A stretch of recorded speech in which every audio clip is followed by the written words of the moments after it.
Assalamualaikum. Waalaikumsalam. So, ya gimana? Lagi ngapain? Aduh. Kayak lagi pusing. Iya nih, sekarang kan baru tanggal 1. Aduh, kebetulan udah banyak pengeluaran. Dari kemarin-kemarin mau nabung susah kali. Gimana ya? Oh gitu ya. Emang sudah punya ini ya, punya apa namanya tabungan untuk menyisihkan uangnya gitu. Nah, itulah belum bisa menyisihkan setiap gajian pasti habis aja terus. Gimana ya? Oh, gitu. Tapi udah niatan mau nabung karena istri sekarang juga lagi hamil, pengen persiapan buat akikah dan yang lainnya. Mau nabung tuh susah. Gimana ya? Ada mungkin Bapak lihat ada masukan? Boleh. Saya punya apa namanya solusi nih buat antum. Nanti bisa bantu nih. Saya mencoba untuk menjelaskan tentang bagaimana caranya kita bisa setiap bulannya menyisihkan uang kita. Oh iya. Oke, siap. Gimana solusinya seperti apa? Ya, kita mulai ya. Pandi udah siap untuk belajar? Ya, siap. Kita sama-sama belajar ya. Saya juga masih belajar ya. Kita di sini sharing aja ya. Ya semoga bisa membantu nanti kedepannya Pandi bisa lebih apa namanya tidak konsumtif lagi, bisa menyisihkan uangnya. Kita sebagai seorang guru nih, yang kita rasakan tuh setiap tahunnya selalu mendapatkan gaji yang naik ya.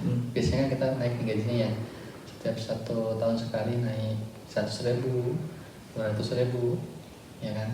Nah dari kenaikan gaji itu apa yang Pak Andi rasakan? Apakah kebutuhannya sudah tercukupi atau seperti apa? Yang saya alami sekarang mah berapapun gajinya itu suka habis duluan sebelum habis bulan gitu. Jadi sebelum tanggal 1 sebelum gajian uang tuh sudah habis lagi gitu. Jadi untuk menyisihkan dan menabung itu jadi agak susah karena habis lagi ya. Ya betul, walaupun kita gaji naik Habis aja dulu. Selalu kebutuhan itu selalu tidak tercukupi ya. Iya. Kita juga punya aset nih. Kita kan gaji di transfer ya dari yayasan ke rekening kita di bank. Nah, tapi kalau kita rasakan itu ya, aset kita yang ada di bank itu ya lama-lama kok ada penyusutannya. Apakah Pani juga merasakan seperti itu? Iya, jadi uang di bank itu tiap bulannya selalu ada potongan, jadi semakin kesini tuh semakin berkurang nominal di rekening itu. Betulnya. Kadang kalau kita lihat itu potongan dari adminnya kan ya ada. Kemudian kalau kita pakai mobil banking juga dapat potongan. Ya. Kemudian juga biaya SMS banking. Ya kan? Apalagi kalau kita transfer ke beda bank, wah itu sangat merugikan sekali ya kan. Lama-lama malah berkurang ya. Nanti punya impian kan? Ya pasti, saya pasti, ingin mempunyai rumah, mobil, dan yang lainnya. Pasti kalau setiap orang kalau ditanya impian, ya pasti punyanya. Jangan punya sekali. Misalkan ya kita pengen punya rumah yang besar, yang mewah. Siapa sih yang nggak mau punya rumah yang mewah yang besar? Pasti itu impian orang yang semua orang ya. Kemudian kadang juga kita pengen punya impian tuh punya kendaraan yang nyaman. Misalnya apalagi kalau kita punya keluarga, punya anak gitu kan. Nah pengennya punya mobil yang bisa menaungi ketika hujan dan sebagainya. Kemudian ada juga kita kalau kita tanya impian, siapa sih yang nggak mau berangkat haji dan umroh? Ya, mau pastinya mau kan. Apalagi kalau kita bisa berhaji dan umroh bersama keluarga. Nah, senang sekali ya seperti itu. Nah jadi begini Pak Andi, untuk solusi finansial kita ya, untuk membagi keuangan kita dalam 1 bulan ini kita bisa bagi-bagi nih seperti diagram seperti ini ya Pak Andi ya. Nah yang pertama kita bagi, yang pertama adalah 60% ini adalah untuk kebutuhan pokok kita, ya, untuk beli beras, untuk belanja, untuk makan dan yang lainnya. Kemudian kita sisihkan juga sebesar 10% ini untuk tabungan, ya, dan investasi, ya. Kemudian 10%-nya lagi untuk lifestyle, ya. Misalkan kita ingin membeli tas, ya, atau untuk membeli keperluan yang lainnya, misalkan baju, ya, dan yang lainnya itu bisa. Kemudian selanjutnya kita bagi juga 10% ini adalah untuk jiswaf, ya, untuk infak, sedekah, ya, kita bisa sisihkan 10%. Kemudian 10%-nya lagi kita simpan untuk sebagai dana darurat, ya, ketika suatu saat misalkan kita butuh untuk keperluan mendesak, misalkan berobat dan yang lainnya. Nah, sekarang kita lihat dari data statistik Bank Indonesia, inflasi itu terjadi sebesar 5-8% per tahun. Itu artinya, ya, harga barang, ya, dan jasa ini mengalami kenaikan, ya, 5-8% per tahun. Apa sih itu inflasi, ya? Kira-kira apa ya inflasi itu, Pak Andi? Jadi kalau kita lihat untuk menjelaskan inflasi, kita misalkan membeli barang, yaitu misalkan kita ibaratkan kita ingin beli pizza. Nah, pizza ini hari ini kita bisa membeli dengan harga 100 ribu. Ya, belum tentu nanti misalkan kita tahun depan apakah harga pizza ini masih 100 ribu, ya, itu belum tentu karena nanti tahun depan bisa terjadi kenaikan, ya, bisa jadi harganya menjadi 106 ribu gitu. Nah, jika kita memiliki uang 100 ribu, ya, tabungan 100 ribu, ini tabungan kita bertambah 1%, maka uang kita menjadi 101 ribu. Nah, uang 101 ribu ini jika kita belikan pizza di tahun depan dengan harga 106 ribu ini, maka tidak bisa membeli karena kurang, ya kan? Nah, harusnya adalah uang 100 ribu kita, ya, tabungan 100 ribu kita itu harus bertambah menjadi 15%. Ya, 15%, sehingga tabungan kita di tahun depan itu menjadi 115.000. Sehingga ketika kita ingin membeli pizza dengan harga 106.000 di tahun depan, maka masih bisa membelinya, bahkan memiliki kembalian. Itu, ya. Nah, jadi tabungan manakah yang mengalami kenaikan di atas inflasi? Apakah kita menabung di bank, ya, atau kita menabung dengan cara deposito, atau dengan cara menabung emas, ya? Kita buktikan nih sekarang, Pak Andi, ya. Nah, bagaimana pertumbuhan tabungan kita di bank? Ya, kita lihat di sini tabungan di bank itu sekitar 0,1% sampai dengan 1% per tahun, ya. Ya, pertumbuhan uang kita di bank itu selama 1 tahun itu 0,1% sampai 1%, ya, dan itu adalah merupakan bunga riba. Wah, ini ngeri, ya. Kemudian belum di situ saja, ya, kita juga ada namanya biaya admin. Jadi tadi bunga tadi itu belum termasuk biaya admin dan lain-lainnya, ya. Lain-lain ini misalkan ada biaya SMS banking, ya, ada mobile banking dan yang lainnya. Nah, kita lihat di sini kebijakan bunga di bank, ya, jika tabungan kita itu mulai dari 0 sampai 1 juta, itu kita tidak mendapatkan bunga dalam 1 tahun, ya. Kemudian jika tabungan kita mulai dari 1 juta sampai 50 juta, maka baru kita bisa mendapatkan bunga di bank itu 0,9% dalam 1 tahun. Nah, jika tabungan kita itu besar, misalkan 50 juta ya, sampai dari kurang 500 juta, maka bunga kita di bank itu selama setahun hanya 1,5% saja. Ya. Sedangkan kalau kita punya tabungan 500 juta ya sampai kurang dari 1 miliar itu bunganya 1,3% per tahun. Kalau kita punya uang 1 miliar, nah kita punya uang 1 miliar di bank, baru kita bisa mendapatkan bunga 2% dalam setahun. Ya. Nah, jadi kalau kita lihat tadi, ya inflasi itu terjadi rata-rata tadi adalah setahun itu 6%. Jadi menabung uang di bank itu kenaikannya berarti di bawah inflasi. Karena tadi inflasi selama setahun itu tidak terletakkan adalah 6%. Nah, ini kita simulasikan nih. Kita simulasikan misalkan kita punya dana uang di bank yaitu sebesar 10 juta ya. Kita mendapatkan bunga dalam setahun itu sebesar 90.000 ya. Nah, kemudian kita kena pajak juga ya. Kita harus bayar pajak yaitu sebesar 20%. 20% itu berarti adalah 18.000.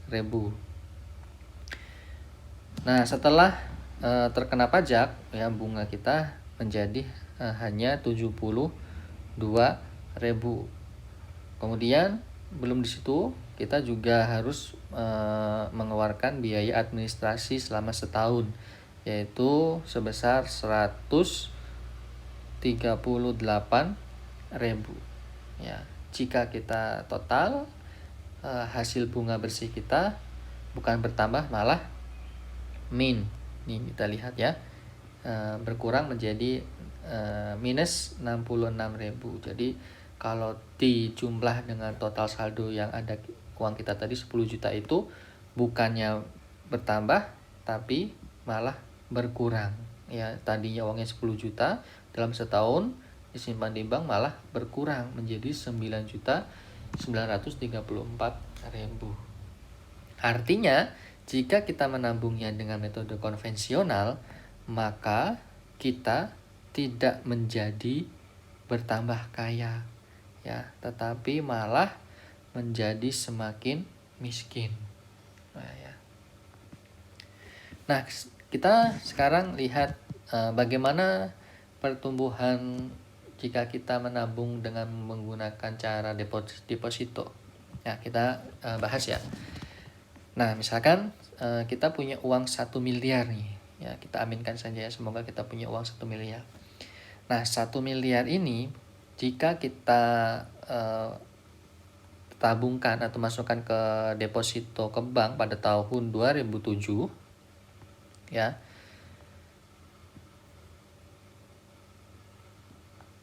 Masukkan ke deposito ke bank, kita akan mendapatkan bunga maksimal 10% per tahun. Jadi bunganya itu maksimal hanya 10% dalam setahun. Dan itu menggunakan sistem bunga berbunga atau rollover. Nah, jika nanti kita ambil pada tahun 2012 ya, kita simulasikannya pada tahun 2012 kita mau diambil, maka uang kita 1 miliar tadi akan bertambah menjadi 1,64 miliar. Ya, jadi kalau kita punya uang 1 miliar pada tahun 2007 dimasukkan ke bank dengan cara deposito, kita mendapatkan bunga maksimalnya adalah 10%, maka yang akan kita dapat pada tahun 2012 ya itu adalah 1,64 miliar. Nah, sedangkan bagaimana dengan kita bandingkan punya uang 1 miliar ini ya, kita tabungkan dengan cara menggunakan emas. Ya. Nah, kita sama pada tahun 2007 kita punya uang 1 miliar, kita konversikan, kita belikan ke logam mulia emas 24 karat ya. Kita akan mendapatkan 5 kg ya, kita akan mendapatkan 5 kg emas. Kemudian pada tahun 2012 ya, saat itu logam mulia atau emas 24 karat ini harganya itu adalah sekitar 550.000 per gram. Ya. Maka jika di total ya, itu kita akan mendapatkan uang 2,75 miliar ya. Jadi bertambahnya sangat luar biasa ya. Jadi kalau kita bandingkan ya, uang kita simpan di emas itu dalam jangka waktu yang sama kita akan mendapatkan 2,75 miliar. Sedangkan kalau kita simpan dengan menggunakan deposito di bank, kita hanya mendapatkan 1,64 miliar. Itu artinya dibandingkannya adalah ini 1 miliarnya hilang ya. Lebih untung mana? Lebih untung dengan emas. Nah, kita lihat cek data ya. Cek data pertumbuhan bunga deposito ya. Ini kita lihat pergerakannya setiap bulannya ini berbeda ya. Kita lihat di 1 bulan pertama itu ada bunganya adalah 5,25 ya. Kemudian kalau kita rata-ratakan adalah 5,13. Jadi kalau selama 12 bulan atau 1 tahun ya, kita hanya ini ya, rata-ratanya adalah 5,38% saja. Nah, sedangkan emas murni itu mengalami pertumbuhannya adalah rata-rata 15-40% per tahun. Jadi kita lihat datanya, by data pada tahun 2011 harga emas itu masih di harga 350.000 per gram. Ya, kemudian mengalami kenaikan ya pada tahun 2012, kemudian mengalami penurunan kembali ya, ada naik lagi, kemudian seterusnya ya. Ini normalnya itu dia stabil ya, lebih condongnya naik terus.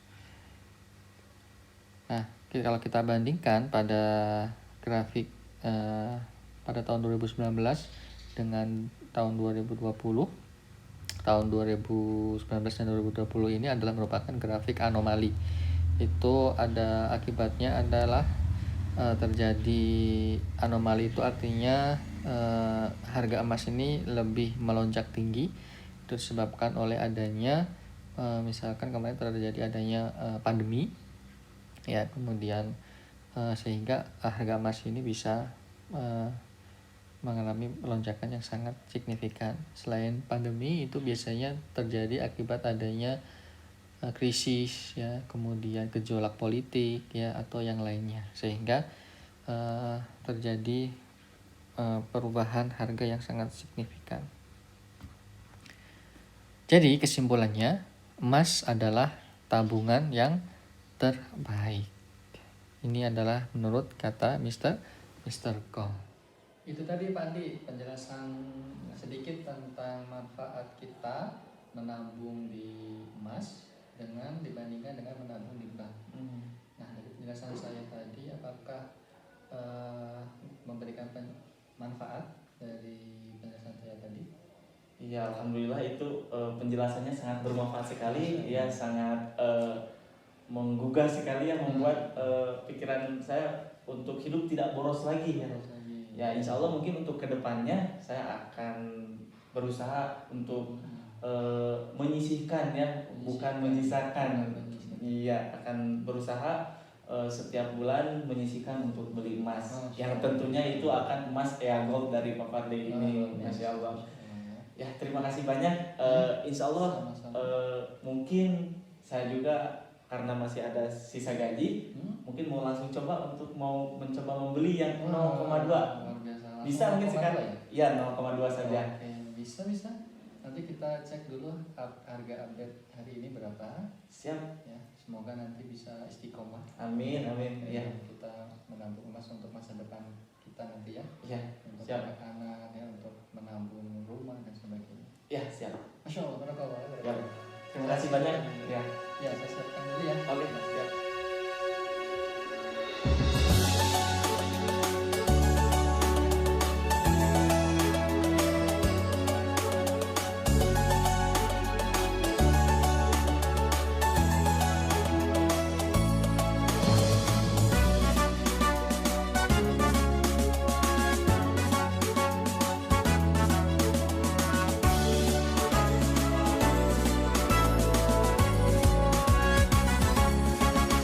Nah, ini Pak Di.